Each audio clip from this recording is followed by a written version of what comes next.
श्रावण मासाच्या पावन पर्वात दररोज अनुभवूयात संत साहित्याचे अभ्यासक आणि महाराष्ट्रातील ख्यातनाम व्याख्याते प्राध्यापक शिवाजीराव भुकेले यांचे ज्ञानेश्वरी भावदर्शन, अर्थात ज्ञानेश्वरीच्या सर्व 18 अध्यायांचं सहज सोप्या भाषेत भावार्थ दर्शन तुमच्या आवडत्या आर चॅनलवर दररोज सकाळी 8, दुपारी 1:30 आणि रात्री 8 वाजता सहकुटुंब पाहायला विसरू नका. ज्ञानेश्वरी भावदर्शन याचे प्रायोजक आहेत महेंद्र ज्वेलर्स, राजारामपुरी, कोल्हापूर. पुंडलिक वरदा हरिविठ्ठल श्री ज्ञानदेव तुकाराम. पंढरीनाथ भगवान की जय. माऊली ज्ञानेश्वर महाराज की जय. जगद्गुरु तुकोबाराय महाराज की जय. श्री विनायकं गुरुर्नौमि साखरे नाम विश्रुतम्. येषां चरण सानिध्यात् जीवा मुक्ता भवन्ति. साखरे वंश विख्यातं ज्ञानदान परायणम्. श्री विनायकं गुरुर्वन्दे भवबन्ध विमुक्ते. ज्ञान प्रताप विलसत वचनामृतञ्च. अद्वैत भाव पटुतामहित बुद्धिरहस्य. ज्ञानेश्वरस्तु भगवान अवतीर्ण एव. श्री रंगनाथ गुरुराज नमोस्तुतोभ्यं. श्री रंगनाथं गुरुराजवर्यं मुमुक्षूणाम ज्ञानदानैकदक्षं. प्रभावती क्षेत्र निवासिनन्तं नमामि वेदान्तमिदं वरिष्ठम्. रामकृष्ण हरी माऊली. ज्ञानियाचा राजा संत श्रेष्ठ ज्ञानोबा माऊलीनी ज्ञान, विज्ञान आणि अज्ञानाच्या ज्या प्रक्रिया सांगितल्या त्या प्रक्रियांचा काल शेवटच्या काही मिनिटांमध्ये आपण विचार केला. माऊली संत श्रेष्ठ ज्ञानोबा माऊलींना केवळ पडिक पंडितातलं अध्यात्म अपेक्षित नव्हतं किंवा ज्ञान अपेक्षित नव्हतं. मुळातच ज्ञानोबा माऊलींचा जो वाग विलास विस्तार झालेला आहे, हा वाग विलास विस्तार गीतेमधली जी सर्वसामान्यांच्या उद्धाराची स्थळं आहेत, या स्थळाच्या निमित्तानं झालेला आहे. इथे अर्जुन हा एक निमित्त मात्र आहे, परंतु अर्जुनासमोर उभे राहिलेले सारे प्रश्न आज एक अर्जुनचा प्रतिनिधी म्हणून आमच्या समोर उभे राहतात.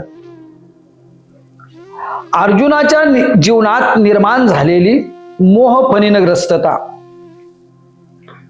अर्जुनाच्या अंतःकरणात निर्माण झालेलं कारुण्य, हळूहळू अर्जुनाच्या अंतःकरणात होणारं परिवर्तन आणि या परिवर्तनानंतर अर्जुनाला प्राप्त होणारी साधक अवस्था, हे सगळे टप्पे आपण माऊलीच्या शब्दात काही ओव्यांच्या परिचयाच्या द्वारा आतापर्यंत पाहण्याचं काम केलं. अर्जुन आणि आमच्यात फरक काय?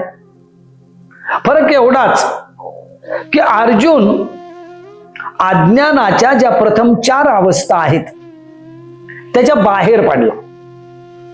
मग ती विषादाची किंवा मोहजन्यतेची अवस्था असेल, ती कामाची अवस्था असेल, ती क्रोधाची द्वेषाची अवस्था असेल, या अवस्थेतून तो बाहेर पडला आणि बाहेर पडून त्यानं भगवंताचं भगवंत म्हणून, सद्गुरू म्हणून आणि उपदेशक म्हणून, सर्वात महत्वाची गोष्ट म्हणजे उपदेशक म्हणून जे रूप आहे त्या रूपाचा स्वीकार करण्याचं काम केलं. उपदेशक श्रीकृष्ण हा कृष्ण अवताराचा खरा उद्देश आहे.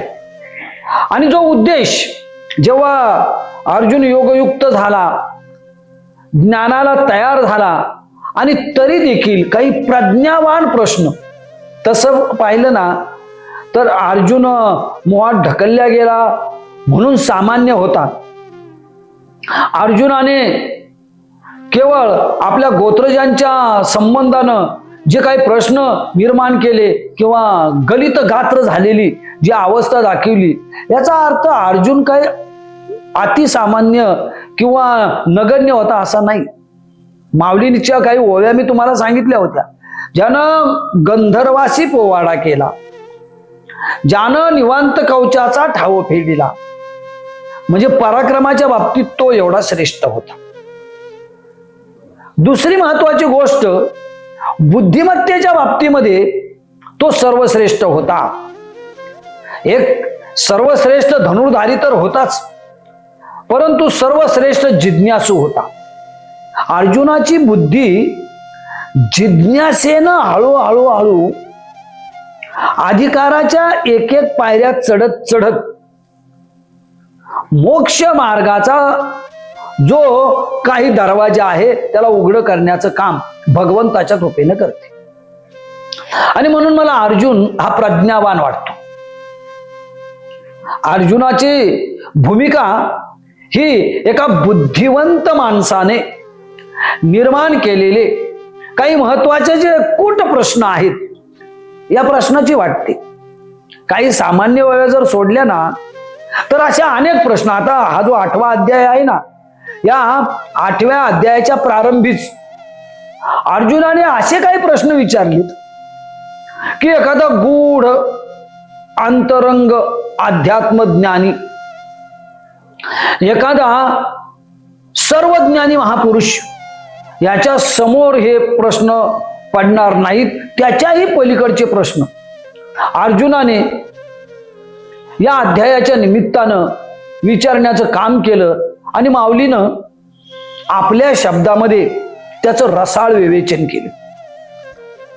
अर्जुनाने विचारलेले प्रश्न श्लोकबद्ध अवस्थेमध्ये भगवान श्रीकृष्णाने त्याची उत्तरं देण्याचं काम केलं. माऊलीनं आपल्या देशिकार लेण्याच्या रूपानं या प्रश्नांची जी उत्तरं आहेत ही उत्तरं शोधण्याचं काम केलं. आणि खऱ्या अर्थानं ज्याला आपण अध्यात्म म्हणतो, ज्ञान विज्ञान योगाच्या पलीकडची जी विराट अवस्था म्हणतो, ती अवस्था या 8व्या अध्यायाच्या निमित्तानं माऊली ज्ञानोबारायांनीही गाठलेली आहे. आणि भगवंताचा लाडका शिष्य अर्जुनानेही गाठलेली आहे.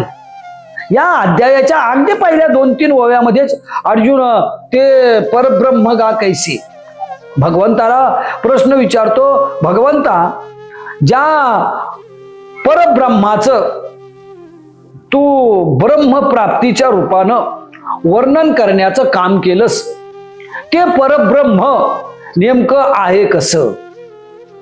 मुळातच परब्रह्म जे आहे हे परब्रह्म कसं आहे हा प्रश्न विचारणं म्हणजे निर्विकाराला आकार देण्यासाठी केलेली धडपड आहे.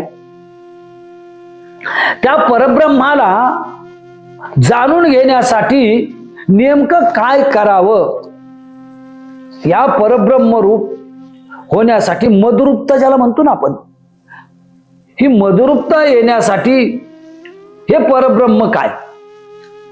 वास्तविक पाहता परब्रह्म निष्काम, तो हा गवळी या घरी.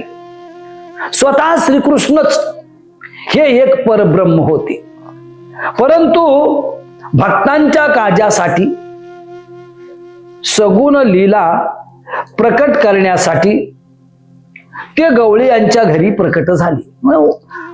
वसुदेव यांनी, देवकी यांनी जन्म दिल्यानंतर पुन्हा गोकुळात आले. नंद आणि माता यशोदा यांनी पालन पोषण केलं आणि आपल्या सगुण लीला या परब्रह्माने प्रकट करण्याचं काम केलं. हे जे परब्रह्म आहे, या परब्रह्माविषयी अर्जुनाने शंका व्यक्त केल्यानंतर भगवंत त्याचं उत्तर देतात. आणि माऊलीनं जवळजवळ 7-8 ओव्यामध्ये आणि मग पुढे जसे जसे प्रश्न येतील अर्जुनाचे तशी तशी उत्तर या 8व्या अध्यायाच्या निमित्तानं देण्याचं काम केलेलं आहे. परब्रह्माचं तेज, परब्रह्माची निर्विकारता याचं वर्णन करताना भगवंत सांगतात, अर्जुना ते अविनाशी आहे, ते त्रिकालाबाधित आहे, ते सच्चित आनंद आहे, ते उत्पत्ती स्थिती लय यांच्या पलीकडचं आहे, ते अतर्क्य अगम्य आणि अगोचर आहे. आता हे सगळे आध्यात्मिक शब्द आहे. या सगळ्यांचा आपण आपल्या किंवा मी माझ्या सामान्य बुद्धीनं विचार केला तर पहिला शब्द आहे तो म्हणजे परब्रह्म हे अविनाशी आहे. कबीराचा एक दोहा आहे, अक्षय पुरुष एक पेड़ है, निरंजन बाकी डाक, त्रिदेवा शाखा भये पात भया संसार. आणखीन एका ठिकाणी कबीर म्हणतात, परब्रह्म के तेज का कैसा है उन्मान, देखा भी परब्या नहीं शोभा है अनुमान. या दोन दोह्याच्या आधारे कबीराने आपलं संत मत निर्गुण निराकाराच्या रूपानं प्रकट करण्याचं काम केलं. प्रश्न हा निर्माण होतो की जसं कबीरानं निर्गुण निराकार वादाच्या रूपानं आपलं मत प्रकट करण्याचं काम केलं, ज्ञानेश्वर महाराज हे सगुणवादी होते का? ज्ञानेश्वर महाराज हे निर्गुणवादी होते का? नेमका यातला वाद ज्ञानेश्वर महाराजांना कुठला अपेक्षित होता? एक अभंग आहे ज्ञानेश्वर महाराजांचा, तुझं सगुण म्हणो की निर्गुण रे, सगुण निर्गुण एक गोविंदू रे. देवा तुला सगुण म्हणू का? कारण तू गुण संपन्न होऊन गवळ्याच्या घरापासून आमच्यासारख्या लाडक्या भक्तांच्या घरापर्यंत आपल्या लीला प्रकट करण्याचं काम करतो. बरं तुला नुसताच सगुण म्हणावा तर रूप नाही, रंग नाही, नाही वर्ण छाया, तू रूप रहित, रंग रहित, वर्ण रहित, छाया म्हणजे सावली रहित असा निराकार आहेस. तू जर असा निराकार आहेस तर मग तुला फक्त निराकार म्हणू का? तर माऊलीनं याचा सुवर्ण मध्य साधला. तू सगुणा निर्गुणातीत आहे. तुझं सगुण म्हणू की निर्गुण रे, सगुण निर्गुण एकू गोविंदू रे. तू सगुणी आहेस आणि तू निर्गुणी आहेस, म्हणजे तू सगुणा निर्गुणातीत आहे. हा जो मार्ग ज्ञानोबा माऊलीनं काढला ना तो मध्यम मार्ग आहे. हा मध्यम मार्ग तुम्हाला मला जीवनाच्या एका विशिष्ट आनंदापर्यंत घेऊन जाऊ शकतो. कारण हे जे परब्रह्म आहे हे अविनाशी, म्हणजे ते कधीही नाश पावणार नाही. म्हणजे आतापर्यंत जेवढ्या गती आणि स्थिती आहेत या सगळ्यांच्या पलीकडं त्या परब्रह्माचं जे स्वरूप आहे ते दिसून येतं. परब्रह्म त्रिकाला बाधित सत्य आहे. तसा हा अविनाशीचाच पर्यायवाची शब्द आहे की हे त्रिकाला बाधित सत्य आहे, म्हणजे भूत, भविष्य आणि वर्तमान या तिन्ही कालाच्या बाधित सत्य. भूतकालातही त्याचं अस्तित्व आहे, सध्या चाललेलं जे वर्तमान आहे या वर्तमानात त्याचं अस्तित्व आहे, आणि भविष्यामध्ये सुद्धा त्याचं जे अस्तित्व आहे हे अस्तित्व राहणार आहे. असं ते त्रिकाला बाधित सत्य आहे. ते अनिर्वचनीय आहे, म्हणजे कुठल्याही वचनामध्ये उपाधीमध्ये त्याला बंदिस्त करता येत नाही. असं ते अनिर्वचनीय आहे. अनिर्वचनीयता आली की निराकारता आपोआपच आली. ते निराकार आहे. आणि असं निराकार, अव्यक्त, अनिर्वचनीय, अविनाशी असं हे जे ब्रह्म आहे अर्जुना, ते ब्रह्म तुझ्या समोर उभा आहे. आनंदाची गोष्ट ही की त्या परब्रह्माची जर एवढी लक्षणं आहेत तर ते ब्रह्मच तुझ्या समोर आलं सगुण साकार होऊन, तर केवढी महत्भाग्याची गोष्ट आहे. श्रोत्यांनो, ही जी परब्रह्माची प्राप्ती वगैरे गोष्ट आहे ना, हे दिल्ली तो बहुत दूर आहे. ही अवस्था ना अर्जुनासारखा एखादा भगवंताचा लाडका शिष्य आणि पूर्णत्वाला पोहोचलेला ज्ञानी भक्त ह्या जे परब्रह्म आहे, या परब्रह्माच्या जाणून घेण्याची किंवा स्वरूप स्थितीची जी अवस्था आहे त्या अवस्थेपर्यंत जाऊन पोहोचू शकतो. अन्यथा आपल्याला त्या परब्रह्माचं सगुण लीलेमध्ये झालेलं जे प्रकटीकरण म्हणा किंवा त्याच्या ज्या लीला आहेत याच्यामध्ये या निमित्तानं रममाण व्हायचं आहे. अर्जुन म्हणतो देवा खरं आहे, परब्रह्माचं जे तेज आहे या तेजामध्ये मी नाहून निघालेलो आहे.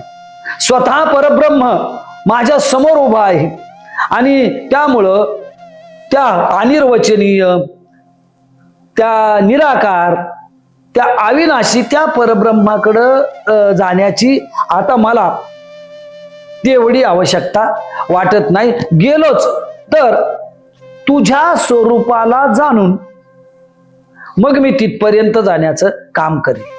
अर्जुन एवढ्यावर थांबला नाही.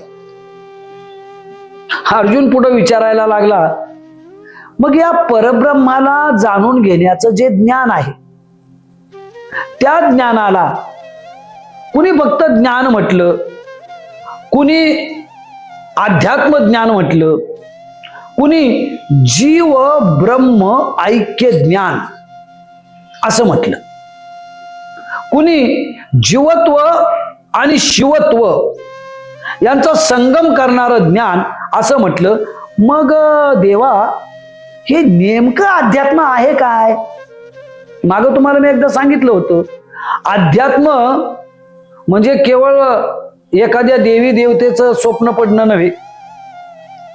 आध्यात्मिक होणं म्हणजे केवळ गळाभर माळा, अंगभर साधू पुरुषांची कपडे आणि दररोज एका तीर्थटनाला भेट म्हणजे आध्यात्मिक होणं नव्हे. धार्मिक होणं वेगळं, आध्यात्मिक होणं वेगळं आणि धर्माचा केवळ देखावा करणं वेगळं. काही मंडळी धर्माच्या फक्त देखाव्यात आहेत, ते धार्मिकही नाही. आपण धार्मिक आहोत हे लोकांना कळावं, देवाला नाही, आपल्या मनाला नाही, हे लोकांना कळावं म्हणून हे देवळाच्या दारात जाऊन जय जयकार करायचं काम करतात. देवळाच्या दारात जाऊन देवाला खुश करण्याचं काम या मंडळींच्याकडनं केलं जातं. माणसाने धार्मिक असावं पण धर्माचं प्रदर्शन नसावं. म्हणजे कासविनीनं अंडी घालावीत, पिल्ले उबवावीत, पण केवढ्याने ढाळे ढाळे त्याची जाहिरात करू नये. आतल्या आत त्याला हे करण्याचं काम करावं. याच्या उलट मासळीनं आतल्या आत अंडे घालून पिल्ले उबवून त्यांचं किंवा त्याच्याबरोबर संरक्षण करण्याचं काम करावं. या दोन्ही व्यतिरिक्त एक अंड कोंबडीनं घातल्यानंतर ती घरापासून गल्लीपर्यंत सर्वांना त्याची जाणीव करून देते. 4-6 पिल्ले पुन्हा चिवचिव करायला लागतात. तसंच आहे, आपण धार्मिक आहोत का? खरं तर धार्मिक ही आध्यात्मिकतेच्या खूप अलीकडची अवस्था आहे. आपण धार्मिक आहोत याचं प्रदर्शन होता कामा नये. जेव्हा याचं प्रदर्शन व्हायला लागतं ना, तेव्हा धर्म पोशाखात, टिळ्यात, माळात, गळ्यात, पदकात, देवाच्या प्रदर्शनात आणि जाहिरातीत अडकतो. मग धार्मिक कसा असतो? धार्मिक हा यातल्या कुठल्याही गोष्टीचं पुढं 9व्या अध्यायात आपण याचं विस्तृत विवेचन करणार आहोत. यातल्या कुठल्याही गोष्टीचं तो प्रदर्शन करत नाही. आणि मुळात धार्मिकतेचं प्रदर्शन याच्या पलीकडे आध्यात्मिक आहे. आध्यात्मिकता म्हणजे स्वप्न नव्हे. आध्यात्मिकता म्हणजे केवळ एखाद्या देवी देवतेचा स्वप्नात म्हणा, जागृतीत म्हणा होणारा साक्षात्कार नव्हे. आध्यात्मिक म्हणजे मी ज्या काल अनिमा, लघिमा, गिरिमा वगैरे अष्टमहासिद्ध्या सांगितल्या, त्या अष्टमहासिद्ध्याचे जे लौकिक चमत्कार आहेत ते चमत्कार होणं म्हणजे आध्यात्मिक नव्हे. मग आध्यात्मिक काय? मग आध्यात्मिक ते की जो आध्यात्मिक असतो तो या पलीकडे गेलेला असतो. या विश्वाच्या ठाई तो आभासात्मक दृष्टीनं पाहण्याचं काम करतो. या विश्वाकडं त्याचं जे लक्ष असतं ते केवळ साक्षी भावनेनं असतं. जो शुद्ध आध्यात्मिक असतो तो अध्यात्माच्या बाह्य साधनांचं कधी प्रदर्शन करत नाही. अंतिम ध्येयापर्यंत पोहोचल्यानंतर जे जन्मजन्मांतरापर्यंत चालत येतं, जे अक्षर आहे, जे अभंग आहे, आणि जसं आता मी परब्रह्माचं वर्णन केलं, ते परब्रह्म जसं अविनाशी आहे तसं अविनाशीत्व ज्यानं प्राप्त होतं किंवा या अविनाशीत्वापर्यंत नेण्याचं काम जे करतं ते अध्यात्म. अर्जुनाने पुढे काही प्रश्न विचारण्याचं काम केलं. मग त्याच्यामध्ये आदिभूत आहे, आदिदैव आहे, आदियज्ञ आहे. हे जे आदिभूत आहे, हे भूत म्हणजे आपण सामान्यपणे समजतो ते नव्हे. आदी म्हणजे प्रारंभिक आणि भूत म्हणजे हे अवकाशामध्ये जे पृथ्वी, आप, तेज, वायू आणि आकाश, ही जी पंचमहाभूत आहेत, या पंचमहाभूतामधील आदिभूतात्मकता जी आहे ती नेमकी कशी आहे? खरं तर आदिभूतामध्ये भगवंत कसा वसलेला आहे याचं वर्णन 1-2 दिवसांनी मी विभूतिवादाच्या निमित्तानं करणार आहे. तो आदिभूतात्मक आहे आणि या आदिभूतामधली जी असंख्य रंगरूप आहेत, या असंख्य रंगरूपामध्ये तो सामावलेला आहे. या असंख्य रंगरूपातून आपल्याला त्याच्यापर्यंत पोहोचता येतं. ते आहे आदिभूत. आदिदैव, दैवाधिकांच्या कृपाप्रसादाने असो, सहाय्यतेने असो किंवा स्वतःच्या एका विशिष्ट कर्तृत्वाने असो, ही जी आदिदैविकता आहे ही आदिदैविकता प्रकट होते. मग आदिभूत, आदिदैव, याच्यानंतर येतो आदियज्ञ. जो आदियज्ञ जीवनाला यज्ञातील समिधेप्रमाणे प्रकट करण्याचं काम करतो. 8व्या अध्यायातल्या बऱ्याचशा ओव्या अर्जुनाचे हे जे 6-7 प्रश्न आहेत, हे प्रश्न भगवंताने त्याला दिलेलं उत्तर आणि ज्ञानोबा माऊलीनं आपल्या रसाळ वाणीनं त्याचं केलेलं निरूपण याच्यावर आहे. याच्यानंतर या अध्यायात आलेला अत्यंत महत्वाचा विषय, जो तुमच्या माझ्या जिव्हाळ्याचा म्हणा किंवा तुमच्या माझ्या बरोबर जो आलेला आहे, ज्याचं अनेक वेळा आतापर्यंत आपण वर्णन केलं, आणि तो विषय म्हणजे जन्म मृत्यूचा. या अध्यायाच्या निमित्तानं हा माऊलीनं इथं एक ओवी सांगितलेली आहे की मरणी जया जे आठवे तो तेच गती पावे, मज भजावे पंडू कुमारा. ओवीचा अर्थ कसा आहे? मरताने ज्याला समोर जे दिसत, मरताने ज्याला जे आठवतो त्याला ती गती प्राप्त होते. सामान्य अर्थ या ओळीचं जे पहिलं चरण आहे, या पहिल्या चरणाचा हा सामान्य अर्थ आहे की त्याला तशी गती प्राप्त होते. त्या पुराणामध्ये आपल्याला माहित आहे, जडभरत नावाचा पुण्यसंपन्न राजा, ज्या जडभरतानं आपल्या पुण्याईनं या विश्वामध्ये तृप्तता, आनंद आणि सुखाचं साम्राज्य निर्माण करण्याचं काम केलं. ज्या जडभरतानं राज्यातले उच्च नीचपणाचे जे भाव आहेत या भावांना नष्ट करण्याचं काम केलं.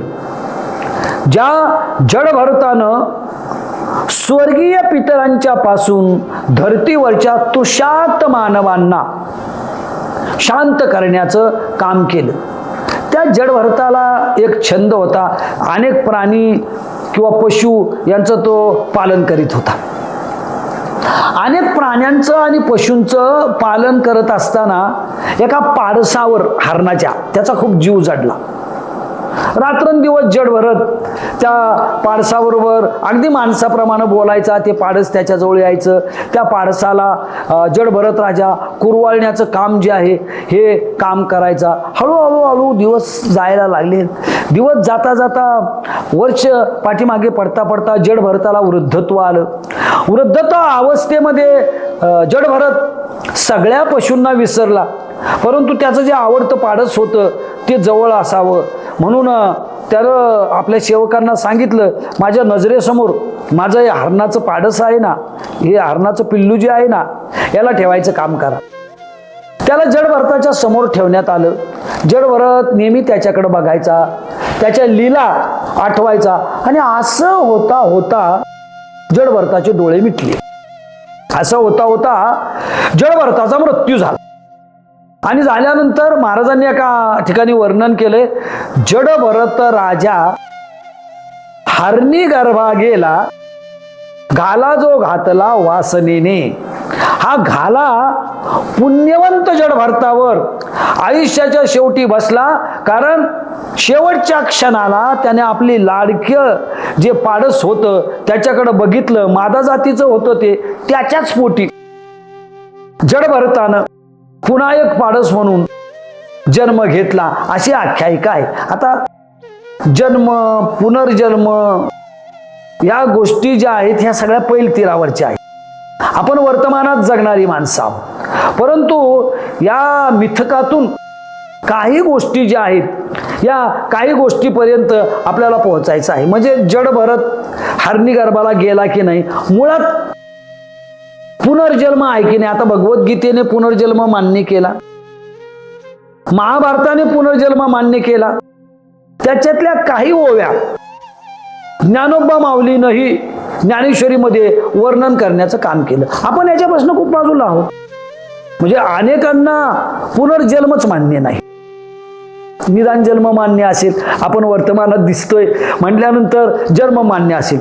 तर माझं म्हणणं हे आहे, यातली मिथकीयता आपण विचारात घेऊन निदान मृत्यू आपल्याला मान्य आहे. जसं जन्म मान्य आहे तसा मृत्यू मान्य आहे. मृत्यू जर मान्य आहे तर मृत्यू समयी ज्या भावना आहेत त्या भावना उच्च असतील.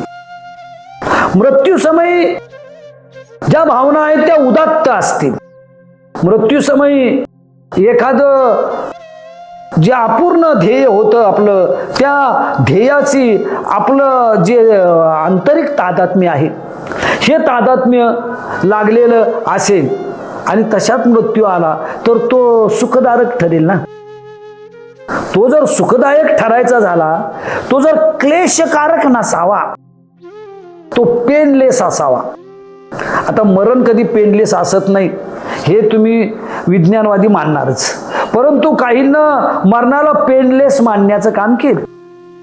असं हे जे पेनलेस मरण आहे, दुःख रहित मृत्यू.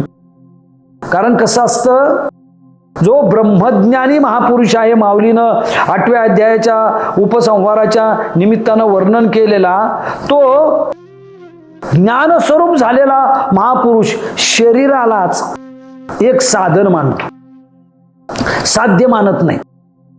जोपर्यंत शरीर नावाचं साधन काम करत राहील तोपर्यंत या साधनाकडून काम करून घ्यायचं. शरीर नावाचं साधन थकलं की त्याला सोडून द्यायचं. शरीराविषयी तादात्म्याचे भाव ज्ञानी महात्म्याच्या अंतःकरणात कधी निर्माण होत नाही. आणि आपण शरीर तादात्म्यानं ग्रासलेली माणसं आहोत. शरीराविषयी नको तेवढं तादात्म्य आपल्यात आहे. त्याला माहित आहे शरीर आहे म्हटल्यानंतर भौतिक दुःख येणार. शरीर आणि त्याच्या आत मन आहे त्याच्यामुळं मानसिक दुःख येणार. आणि त्याच्या पलीकडचं भगवंताला जाणून घेण्याची योग्यता निर्माण न होणं हे जे आध्यात्मिक दुःख आहे हे दुःख येणार. हे त्याला माहीत आहे. आणि त्याच्यामुळं जेव्हा मृत्यू येतो तेव्हा त्याचा स्वीकार तो महाराजांचा एक अभंग आहे. आपुले मरण पाहिले म्या डोळा तो जहाला सोहळा अनुपम्य. मरणाला अति उच्च अनुपम्य सोहळा मानण्याचं काम जगातल्या काही महापुरुषांनी केलं. तुकोबारायांच्या पासून काही इतर धर्मीय मंडळीही मिळतात. या मंडळींनी सुद्धा हे काम केलं की मृत्यू हा एक महामंगल सोहळा आहे. आपण सुतक पाळतो. आपण मंगल निधन असं म्हणत नाही ना, आपण दुःखद निधन असं म्हणतो. आपण त्या मरणाला मंगलमयता जर खरंच जेवढं करण्यासाठी आलो तेवढं करून जर पूर्ण झालो आणि कृतार्थपणे डोळे मिटण्याचं काम केलं तर मरणी जया जे आठवे तो तेची गती पावे. कृतार्थपणे डोळे मिटले तर ती गती जिला सद्गती म्हणतात ती सद्गती आपल्याला निश्चित प्राप्त होते. त्या सद्गतीपर्यंत आपल्याला निश्चित पोहोचता येतं. श्रोत्यांनो, अनेक वेळा मी म्हणतो की ज्ञानेश्वरी जेवढी सोपी आहे ना तेवढ्या काही गूढ प्रक्रिया ज्ञानेश्वरीमध्ये आहेत. काही तुमच्या माझ्या पचनाच्या पलीकडच्या ह्या ज्या प्रक्रिया आहेत ना त्या ज्ञानेश्वरीत आहेत. मी काही मठाधीश किंवा अगदी पूर्ण पुरुष म्हणून स्वामी महंत संत म्हणून आपल्याला उपदेश करत नाही. आणि त्याच्यामुळं मला होणाऱ्या शारीरिक व्याधीपासून मानसिक दुःखापर्यंत रडगाणं मी मरणापर्यंत घेऊन जातो आणि माझा त्याच्यातच मृत्यू होतो. त्याच्यात मृत्यू झाला की तो त्याची गती पावे. मी त्या गतीला पोहोचतो. नाही जरी पोहोचलो समजा आजच्या विज्ञानवाद्याप्रमाणे तर मात्र दुःखदायक होतो. ज्ञानी महात्मा परब्रह्म रूप झालेला सत्पुरुष पूर्ण काम संत आपल्या आयुष्याच्या सायंकाळी कृतार्थ असतो. याचा अर्थ आता काही करणे नाही. मृत्यूचं अत्यंत सन्मानानं स्वागत करणे. आणि तुकाराम महाराज म्हटले त्याप्रमाणे तो झाला सोहळा अनुपम्य. या अनुपम्य सोहळ्याला तुका म्हणे मुक्ती परिनिली नोवरी आता दिस चारी खेळी मिळी. आयुष्याच्या सायंकाळी खेळीमेळीमध्ये असे तो जे काही 4 दिवस आहे ते काढण्याचं काम करतो. म्हणून माते तू स्मरावे पंडुकुमारा. हे अर्जुना, मला आयुष्यभर माझं स्मरण का करायचं, आयुष्यभर माझं नाव का घ्यायचं, तर असं असतं मौत म्हणजे मृत्यू, ग्राहक यांचा आणि इतर गोष्टींचा जर आपण विचार केला तर या 2 गोष्टी मात्र आपल्या अशा आहेत की यांचा काही भरोसा नाही. हे कधी येतील आणि कधी जातील हे काही सांगता येत नाही. आपण चांगल्या चिंतनात रममान असलो त्यात मृत्यू आला तर लोक म्हणतात सद्गतीला गेला, लोक म्हणतात भगवंत रूप झाला की नाही याच्यावर मला संशोधन करायचं नाही. पण लोकगंगा आणि लोक अपवाद असो किंवा लोकांची बोली असो त्याला सद्गती प्राप्त झाली असं म्हणतात। आणि जो नको त्या अवस्थेत मेला तो नरकाला गेला। जिवंतपणी तेच करत होता, आता नरकाला गेला। म्हणून आयुष्यभर तोंडानं चांगलं बोलावं, देवाचं नाव घ्यावं, पायानं चांगल्या गावी जावं, हातानं चांगली कर्म करावीत, न जाणो कधी एकदा त्याचं निमंत्रण येईल। आणि ते आलं की म्हणून मातेची भजावे तुवा पंडुकुमारा, पंडुकुमारा मला का भजावं तू?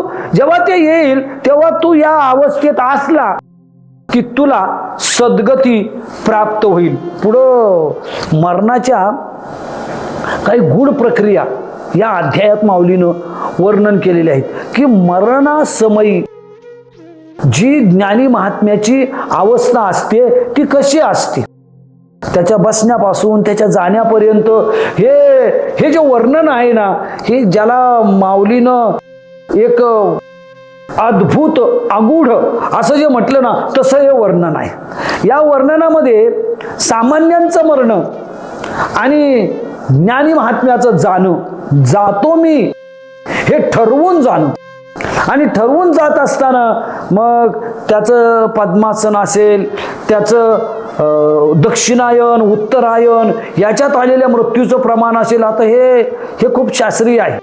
आपण मृत्यू येताना कधी विचारून येत नाही दक्षिणायनमध्ये येऊ का उत्तरायणमध्ये येऊ, परंतु तो ठरवून त्याच्यामध्ये जाण्याचं काम करतो आणि एका उच्च अवस्थेपर्यंत तो पोहोचतो।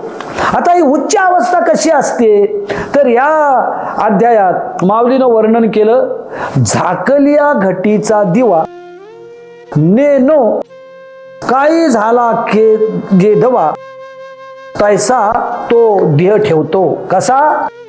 एखाद्या मडक्याखाली किंवा एखाद्या भांड्याखाली दिवा झाकून ठेवला, आतला ऑक्सिजन संपल्यानंतर म्हणा किंवा एका विशिष्ट वेळेनंतर म्हणा दिवा आपोआप विझून जातो। तो विझला कसा, त्यात झालं काय काहीही कळत नाही। भांड बाजूला काढलं, मडकं बाजूला काढलं, दिवा विझलेला दिसतो।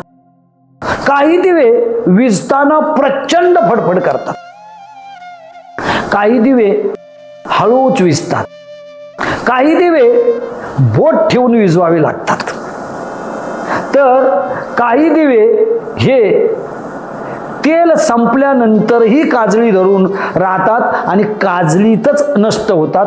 तसं माणसाचं आहे। मृत्यू समयी झाकल्या घटीच्या दिव्याप्रमाणे प्रकाश द्यायचा तोपर्यंत दिला, आता विझण्याची वेळ आली। विझण्याची वेळ आली म्हटल्यानंतर फडफड न करता देवाघरामध्ये तेवणाऱ्या समयीप्रमाणे हळूच विझून जावं।